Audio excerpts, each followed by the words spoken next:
So I think patients that choose us are usually patients who have really done their homework, who have gone out and sought a practice that has a level of expertise and specialization. You know, our practice really focuses on the face only.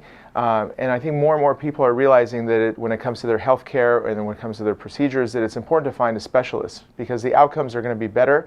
They're going to have less issues with complications. But I think really, if you ask a patient why they chose to come to us, it always comes down to two basic things. One is that the outcomes are always very natural. You know, and I think that's something that we're really known for.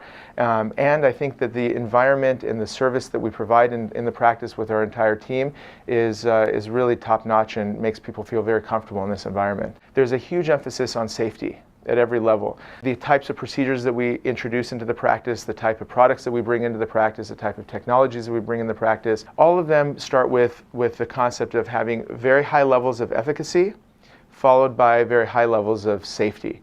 And when you can do that all and maintain a very natural appearance for the person, I mean, it's really, at the end of the day, the best of all worlds. My guiding ethos in the practice, my sort of moral compass, if you will, at the end of the day comes down to, if this was my sister, my mother, my wife, you know, anyone that's near and dear to me, how would I guide them when they come to me with a question regarding their appearance or the facial plastic needs? And treating each of our patients like they're our family members and making sure that what's good enough for them is good enough for our patients is a very easy way to maintain a good moral and ethical approach to the practice of plastic surgery.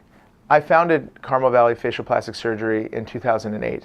I was part of a group practice, and I decided to go off on my own because I wanted to make sure that we apply the best the field has to offer to our patients. As a director of the practice, I oversee what happens in our surgical centers. I make sure that non-surgical providers are doing the best that they can do and that we have the best offerings for our patients. So overall, I take care of every aspect of the patient experience and oversee all of that.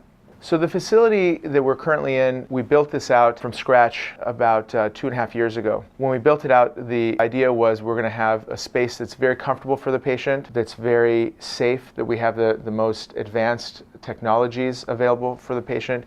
We have a surgical center that's accredited at the highest level, both by Medicare and JCO. Every one of our laser technologies are at the top of their line. Every one of our medical grade skincare products are at the top of their line.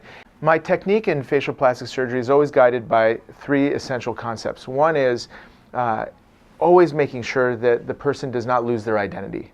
You know, creating a look that is very familiar to themselves, but more or less a refinement or a restoration of what they used to look like.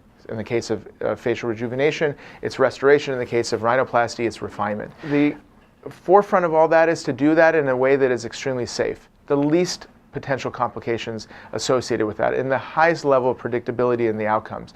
So I would say my technique overall is described as minimally invasive, highly predictable, and overall very safe. And at the end of the day, creates a very natural looking outcome.